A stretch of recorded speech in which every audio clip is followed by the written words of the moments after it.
Hello, this is the Truth for Your 20s podcast. My name is Katie. I am your host, and today I have a guest with me that is very relatable to you if you have ever struggled with overthinking, me, perfectionism, procrastination, all the things. She actually wrote a book on all of these subjects and so much more. Welcome to the podcast, Mary. Oh my gosh, Katie, thank you so much for having me. As soon as I saw this get added to my calendar, I've been looking forward to it every second since because I love everything that you do online. And we were talking before we hit record about, what we wish we had when we were Right? 45 in a couple of months, couple weeks, maybe at this point. And so, man, I just think that work is so important. So it's a huge, huge honor to be here. Oh, the feeling is mutual. So I can't wait to get into all the good stuff and kind of, what you're doing now. But first, if you can kind of just take us back. I know we talked a little bit about that you're from West Virginia, Yeah. law school, all that fun stuff. But yeah, if you can kind of just give us a little bit of background on who you are. Yeah. So if you have never heard of me before this episode, if you're meeting me for the first time, kind of the elevator pitch version of my life is that you've probably kind of seen the movie, basically, not my actual movie, but you've seen a movie like this. And that is that I grew up in a single wide trailer in very rural West Virginia. My dad's a logger. My mom cleaned houses. She actually ended up leaving when I was 9. And then in my first book, Dirt, is about that whole story. We actually reconcile through that. And then you fast forward about 20, 25 years, and I end up at Yale for law school. And we've seen that movie, we've read that book. There's a lot of humble beginnings to the Ivy Leagues or some sort of, big, you've made it success. And for me, for Dirt, it was really like, yes, we've heard that story before, but what does it look like if we go back to the beginning and even the generation that came before our parents and try to figure out what was the spark that kind of set off that upward explosion, and how do we make peace with our past through the lens of grace and empathy, as opposed to just like, look what I did. And so if Dirt is sort of the like story movie version of my life, I've been joking that Underestimated is sort of the textbook companion that goes with that, where it's like, here's why we are the way we are. When I talk about in Dirt, like for those of us who didn't grow up with a lot, it just does something to our brains. Maybe it's the prefrontal cortex still developing, the neural pathways still being driven in. Maybe it's just inhaling all the mildew, but it makes us expect to fail before we even start. Mm. It's that poverty mentality. It's that feeling of self-sabotage and second guessing, self-loathing, right? We just expect to fail before we start. And no matter what we do, it will never be enough. Underestimated is the book that says, here's why. Here's why Yes. it feels that way. Yes. And so obviously so much to unpack from where you humble beginnings Yeah. to where you are now. I want to do like three interviews with you now. But okay, so now obviously talking about all the things you're doing now, like get us up to speed, all that good stuff. Right. Yeah. Yeah. So I went to law school, started in 2003, graduated in 2006, immediately started a wedding photography business with my husband, as you do. Yeah, It's a as you really do. expensive way to become a wedding photographer. I don't recommend going that route. And we had a photography business together, husband and wife photography team for 15 plus years. That then also turned into speaking and teaching around the world, and also online courses and an email list and all that sort of thing for that. And then just at the very height of that, I have a tendency of pivoting right at the height of things. I pulled a Ross Geller and pivoted into doing the thing that I always wanted to do, Katie. I've wanted to be an author since I was 5. Aw. And so I was 40 when Dirt came out, and Slow Growth came out in 2022, and then Underestimated in 2025 is my third book. And so in addition to writing books full time, I'm also a podcast host of the Mary Marantz Show, a speaker, and I have a writing course. And I coach people who want to write books or who are entrepreneurs. And do you sleep? Yeah, a lot, actually. Good. I don't skip on sleep. Good. 8:39, I'm in bed. Yeah. Oh my gosh. Okay. Well, I just so fascinated also that you just took the leap inside to do what you've always wanted to do and all that kind of stuff. And when I was kind of reading up on all the things that make you who you are, and I don't know, what stood out to me is stop playing small. Mm, And that's just so relatable, especially for our listeners. And I also help people kind of chase their dreams. Like we talked about before we started recording, is everything I do is to be who I needed when I was younger. And I get a lot of DMs. I want to start a podcast. I want to write a book. I want to be a speaker. and I want to help them. It sounds like you have the same heart. Like, That's right. it's not a competition. I want you to go further, faster. Let me give you all the tools that I learned the hard way. That's right. So, but so much what you just said, we can give you the link and the equipment. That's easy. But overcoming, but what if people think? And Yeah. who am I? And the stop playing small stuff. So I know that's probably $3 worth, as you already have, but if you can maybe just talk to that a little bit. Yeah, what was coming up for me as you were, asking that and, given that really good setup there, the whole time my brain was thinking I had 0 intention of talking about this today. It's from my 2nd book, not even this book, but I feel like it's for somebody who's listening right now, and that's in my 2nd book, Slow Growth Equals Strong Roots. So if dirt is about making peace with your past, slow growth is about giving up achieving for your worth, and then underestimated is how we quit playing small. And in slow growth, there's a part where I have like a chapter called a Penske truck's worth of other people's expectations. And it's talking about how I had this great aunt Annie, who was my grandmother's sister, and from the time I was little, she started like collecting things for me for a hope chest. I don't Mm. know if this is a particularly Appalachian thing or maybe like a Appalachian I've heard of Southern it. thing, Yeah. but yeah. So like usually it's like literally like a wooden chest full of like china and like pots and pans for when you get married. Well, my hope chest with my great aunt Annie, who was this like fiery red haired feisty character, eventually turned into an entire storage locker full of stuff. And so when she passed away, my new husband, Justin, and I had to rent a Penske truck. I mean, we drove to Ohio and then rented the biggest Penske truck they had to haul all of this stuff home. And we started unpacking it in the driveway, and there's just like the whole gauntlet from really beautiful crystal Tiffany bowls that she found at like tag sales in the nice neighborhoods to little angel ornaments who had melted in the heat and looked like they were crying little Oh, plastic no. tears, like just really creepy kind of stuff. And so, as we were unpacking it and deciding what to keep and what to let go of, I realized that's really a metaphor for our families of origin and the expectations that they have for us. I say we are heirs to dreams we have not dreamed, to lives we have not lived, to hopes we have not hoped for ourselves. And these sort of like white picket fence dreams that other people have built for us, it can become really heavy to break with them. To go to Yale Law School, and my parents were like, done. That's a safe set life right there. To go, just kidding. I think I'm going to be a wedding photographer. Um, I bet a lot of your listeners are at that place, whether they're in college or they've just graduated, they're starting in their careers, where there are people in their lives who have a lot of opinions about what they should go do. And then they have this thing they can't go a day without thinking about. And we have to decide, like a Penske truck's worth of expectations, what to keep and what to let go of as we unpack all that.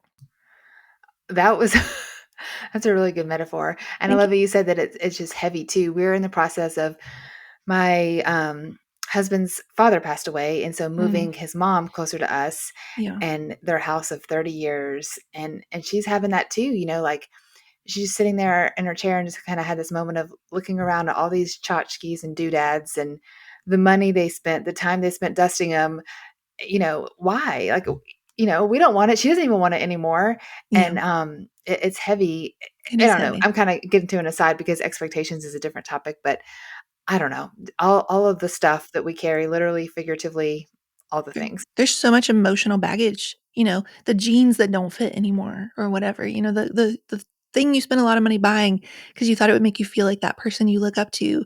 But when you wear it, you don't even feel like yourself, but you don't want to let go of it because you spent all this money. Like there's so much tied up in all of these things, that we accumulate. I totally agree with that.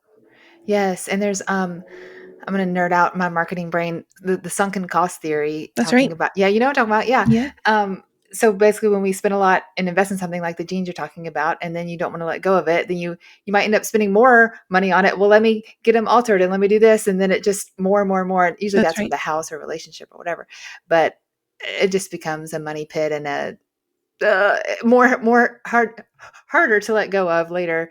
That's right. Ah, bless our hearts. Bless our hearts. That's right. We're in the South, we can say that. Yeah. Okay, so another thing that really just struck me, just kind of reading your bio and stuff, is naming the fear. Mm. I first heard that and it rocked my world and it really helped me do what I'm doing now. So I would love for you to rock someone else's world on the other side of this. Yeah. So, yeah, the subtitle to underestimate it is The Surprisingly Simple Shift to Quit Playing Small, Name the Fear, and Move Forward Anyway. And what's really cool about this book, and from the first second the idea came to me for this book, Katie, I knew that it was a special idea, that it was a special book. Liz Gilbert talks about in Big Magic this idea of like ideas personified, walking around the world, tapping people on the shoulder and wanting to enter into a handshake agreement with them, a contract in order to be made into the world is the thing they always wanted to be. And when this idea came to me, the fact that that I've been able to find not a book like this, not a book um, that just sort of like is such a systematic takedown of fear. So chapter by chapter, we go through all the different faces, the different names that fear likes to put on when it attacks us in all the ultimately same boring ways. So each chapter, we have a perfectionism chapter, procrastination, imposter syndrome, overthinking, criticism, self-sabotage, second guessing, not enough, failure, and even success. There are 14 in total that we go through that me, myself, and I, that we all go through.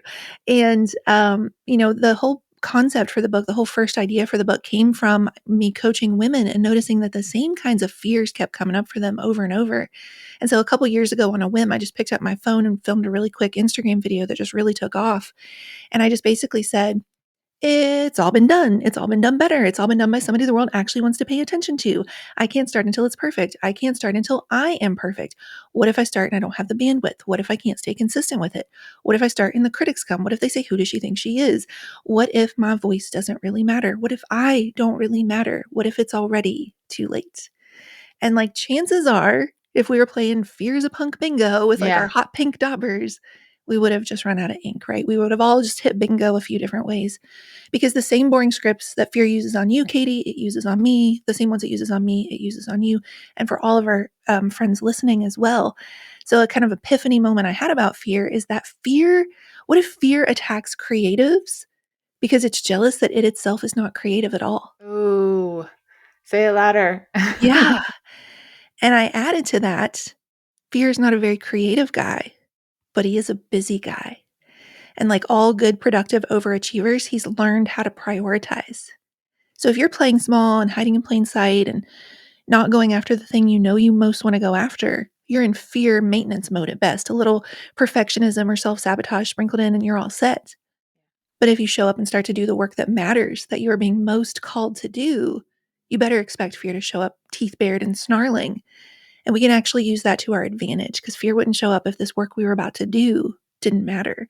So we can use how boring and predictable it is to predict when we're on the right track. Yeah. Girl, that's good stuff. You should write a book on it. Yeah.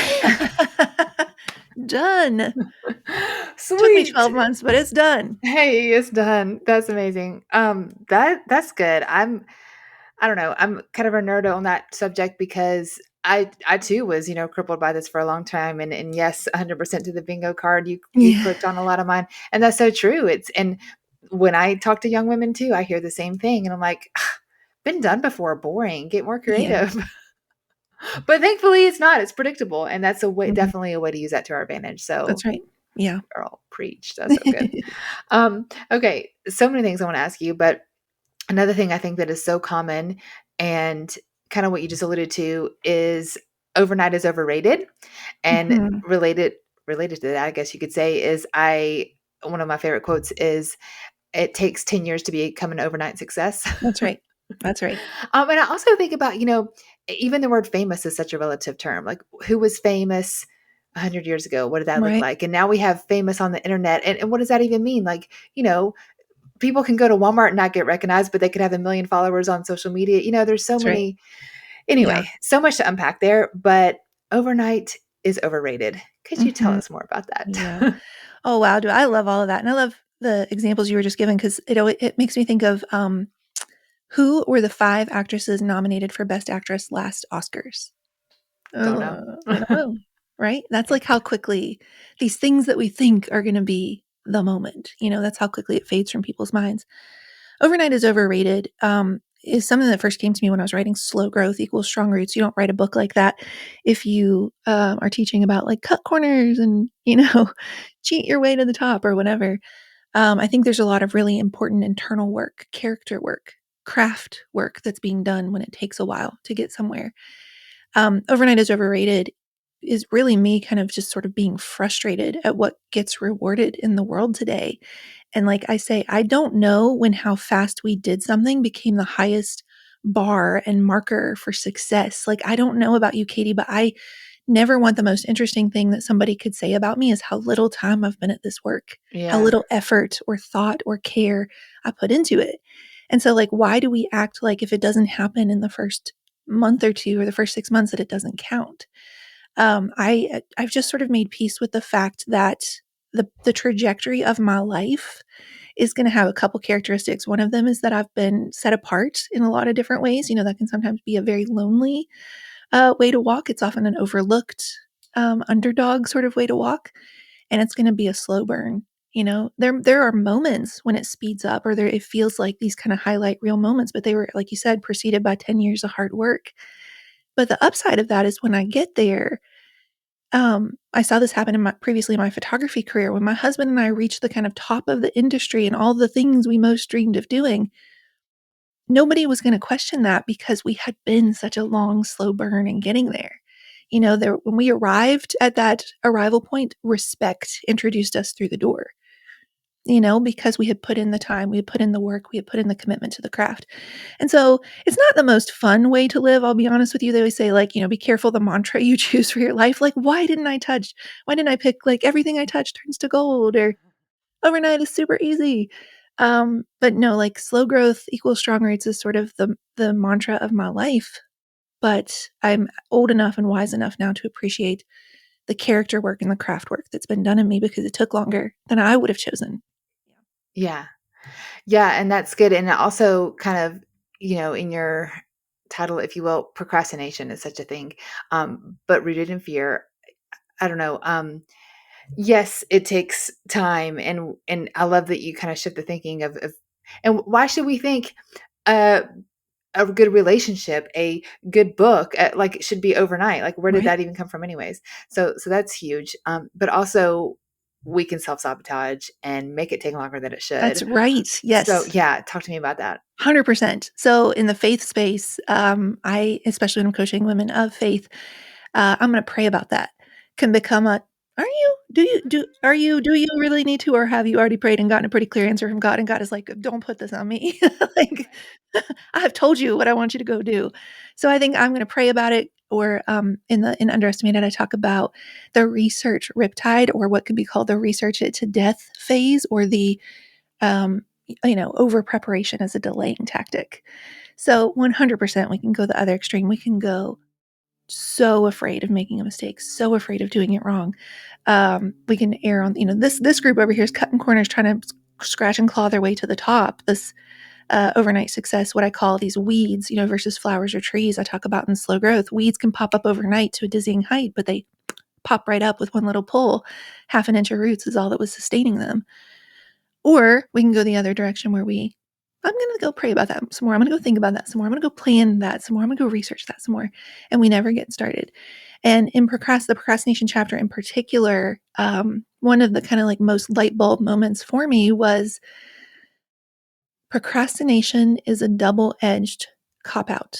And what I mean by that is ultimately, I'm afraid that no matter what I do, it won't be as good as I hope it will be. So at least if I procrastinate and am put up against these impossible circumstances of being down to the wire on the deadline, if it works out, I can go think about how much better it would have been if I'd had more time. And if it doesn't work out, I can go, well, I'm not a failure. I'm not lacking in the talent I hope that I have or the abilities I hope that I have. I was just up against these impossible circumstances this time.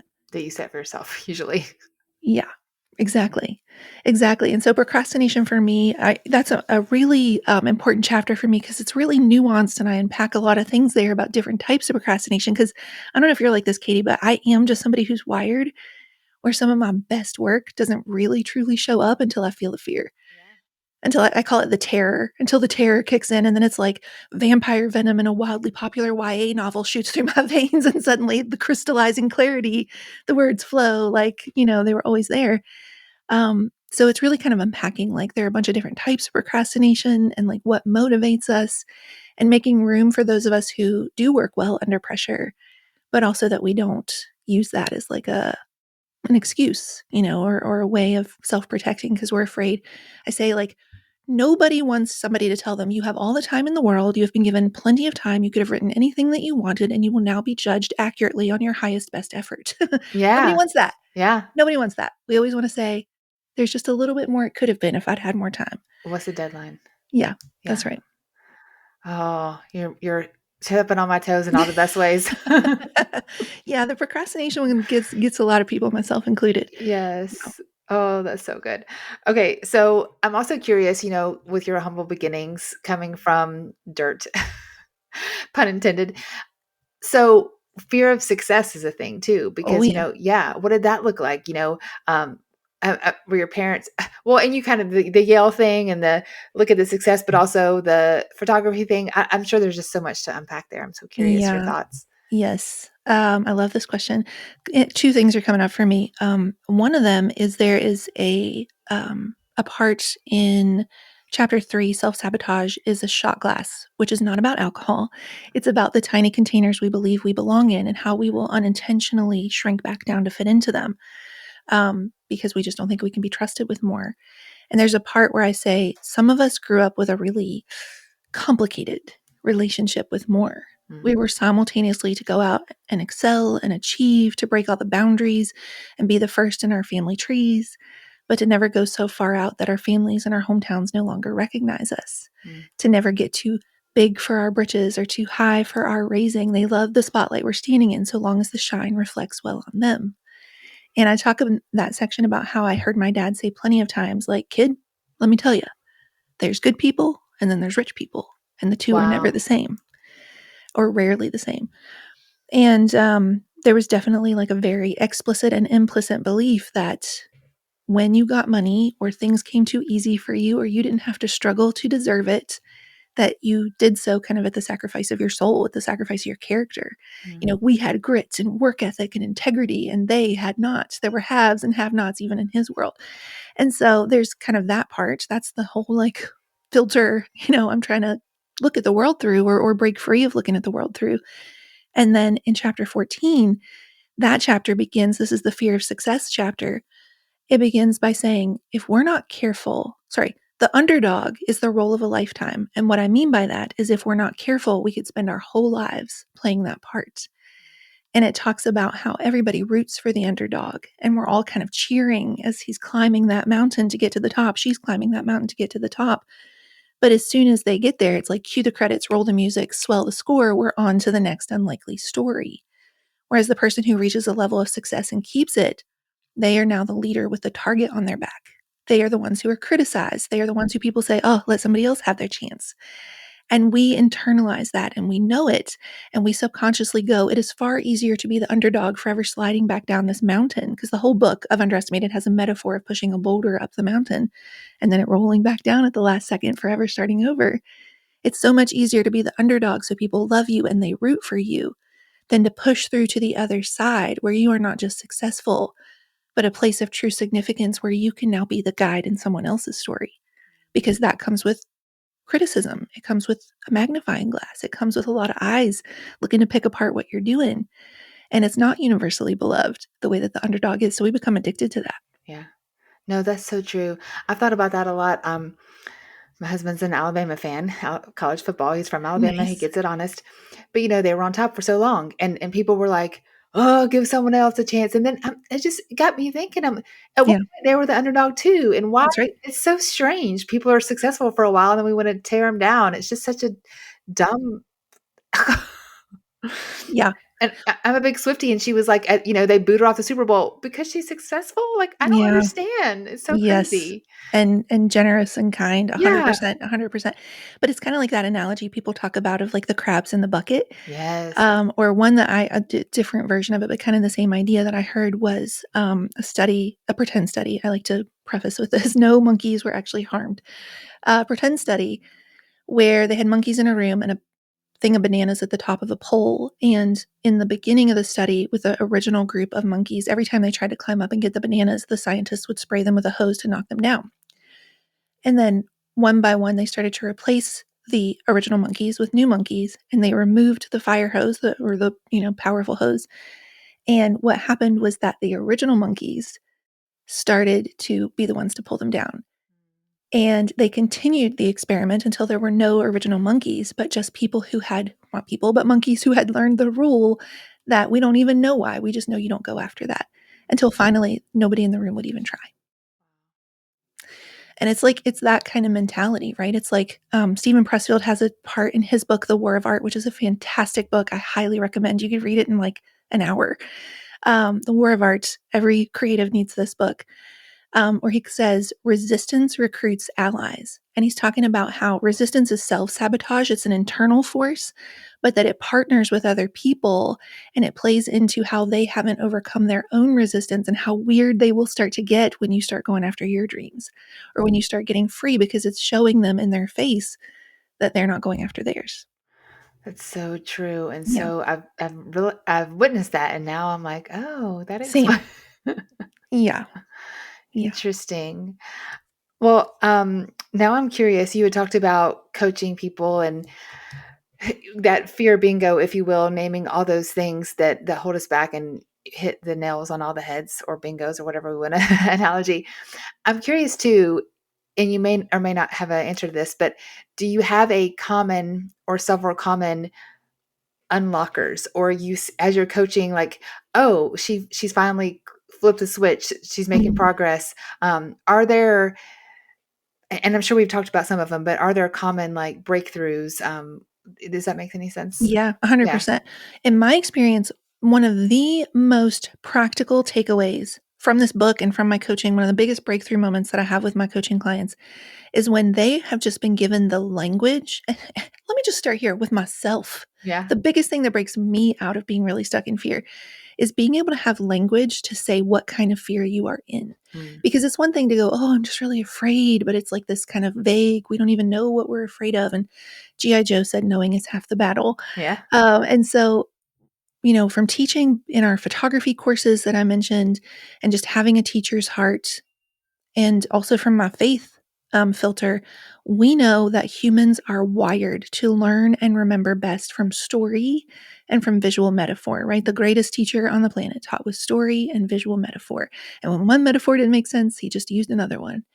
And so as you go through this book, not only every chapter, but each like subsection in every chapter, there's a very memorable, kind of quirky, unexpected metaphor or just visual that really is going to stick with people. So I'll just rattle off a few of them. There's like the research riptide that I mentioned. There's the Princess and the Pea problem. There's the Dewey Cox problem. There's the Oliver Twist problem. There's the Edward Scissorhands missing handbook. And so chapter 4 is missing. Second guessing is a missing handbook. And it's talking about how for some of us, the way we grew up, we feel like we missed out on being given this handbook that everybody else seemed to get somewhere along the way. That's just like the rules for how to live a good life.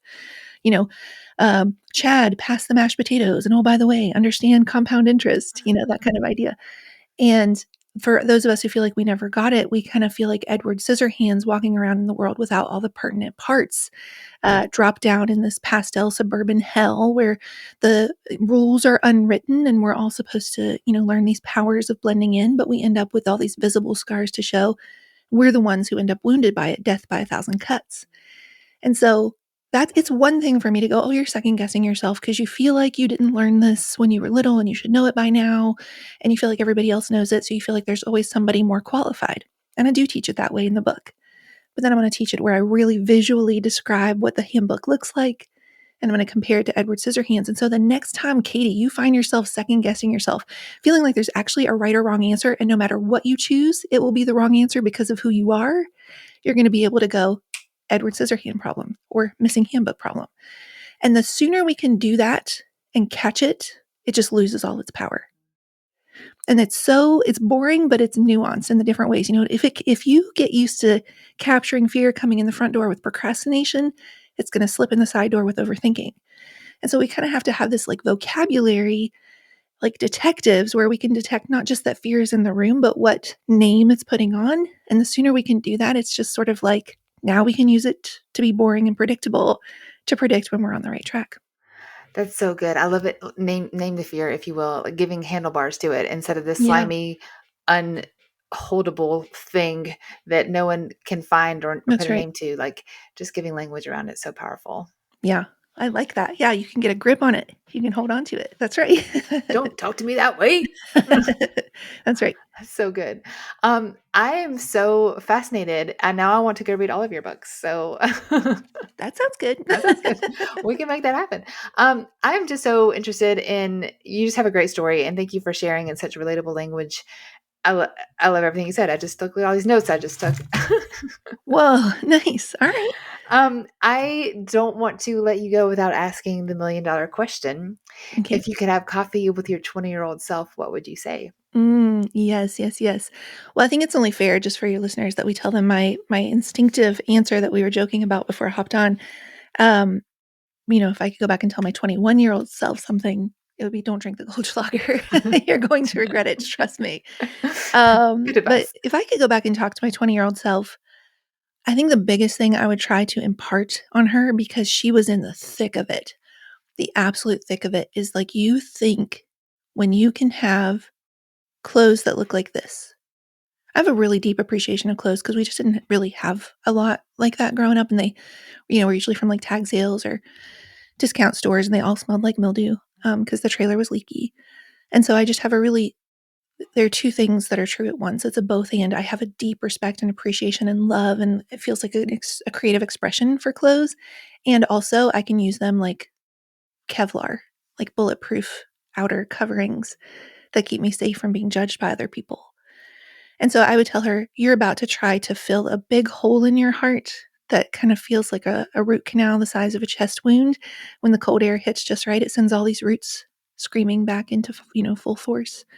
You're going to try to fill it with brand name labels and gold stars and A+s and achievements and arrival moments. And you don't even know what this means yet, 20-year-old Mary, but highlight reels, right? And you're going to spend 2 decades of your life thinking that if you could just arrive at a certain point, then no one would ever doubt you again. No one would ever overlook you or treat you like you were nothing. Somebody in the room who didn't matter, somebody who they didn't need to bother knowing them. And I'm here to tell you, at almost 45 years old, with Yale Law on the resume and Pro Photo Legend of Light, and I signed a 5-book deal when I signed with my publisher, this very week have been treated like a nobody by somebody, right? That never goes away. And so we cannot spend our whole lives chasing approval and validation and belonging because somebody else says we have a seat at the table. That is, was, and always will be an inside job. And ooh, you know what? I love giving Easter eggs to people who've gone the distance with us a full episode. So, and this is the very last line in the book, the very last line. A lifetime of being overlooked has turned you into a person who sees.